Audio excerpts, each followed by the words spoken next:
Hello বন্ধুরা, কেমন আছেন সবাই? নিশ্চয়ই ভালো। আমি শামিমা তৃষ্টি আমন্ত্রণ জানাচ্ছি নতুন একটি ভিডিওতে। খুবই শর্ট একটা টাইমে আমি গিয়েছিলাম নোয়াখালীতে, সেখানে আমার শ্বশুরবাড়ি।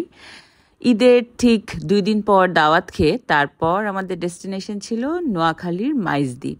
সো লং একটা জার্নিতে আমরা খুবই সুন্দর রাস্তা এখন, বিকজ 4 লেনের রাস্তা।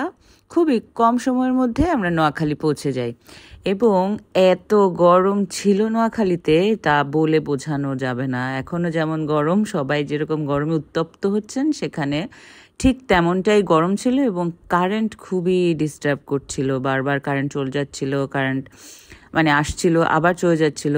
সো গরমের মধ্যেও গ্রামে যেটা দেখলাম, অনেক মানুষই সোলার ব্যবহার করে, কিন্তু এখনও আমরা সোলারের বিষয়ে অতটা এক্সপার্ট হয়ে উঠি নাই।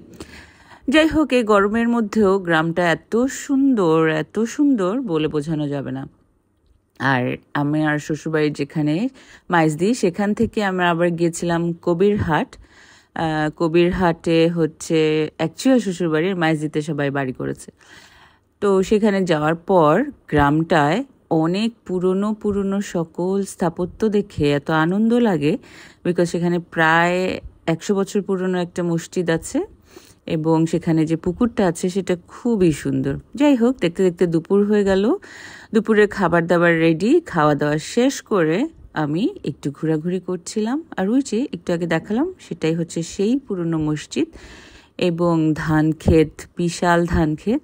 সেই গরমের মধ্যে বিকালবেলা যখন একটু একটু করে বাতাস আসছিল, ধানের যে আওয়াজ দোল খেলে, সেই আওয়াজটা কিন্তু আমার খুবই ভালো লাগে।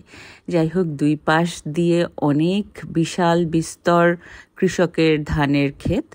সেই আলের মাঝখান দিয়ে আমরা হেঁটে যাচ্ছিলাম সূর্যাস্ত দেখব বলে। আমি অবশ্য নোয়াখালীতে দুই দিন ছিলাম, 3 দিনের দিন চলে এসেছি, কিন্তু টোটাল জার্নিটা আমি অল্প অল্প করে ভিডিও করার কারণে পুরোটা একবারই তোমাদের জন্য দেখিয়ে দিলাম।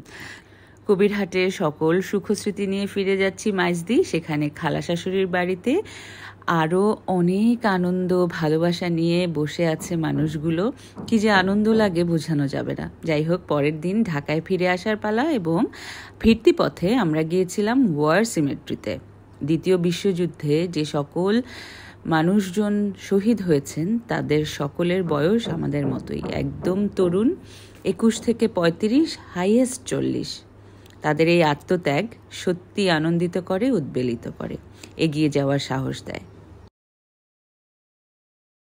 আবারও সেই লং জার্নি আমার খুবই পছন্দের, বিকজ আমার হাজব্যান্ড আমার পাশে বসে গাড়ি চালায়, আমি গান শুনি এবং রাস্তার যে ভিউ সেগুলো ভিডিও করছি তোমাদের জন্য। আর নোয়াখালীর রাস্তা কিন্তু খুবই ভালো। সো তোমরা যদি কেউ মনে করো যে একটু লং জার্নিতে কোথাও যাবে 2 থেকে 3 ঘন্টা, 3.5 ঘন্টার মধ্যে, তাহলে কিন্তু নোয়াখালীতে ঘুরে আসতে পারো। সো দেখতে দেখতে ঢাকায় চলে এসেছি এবং সূর্যাস্ত, সূর্যমামা বিদায় নেবার পালা।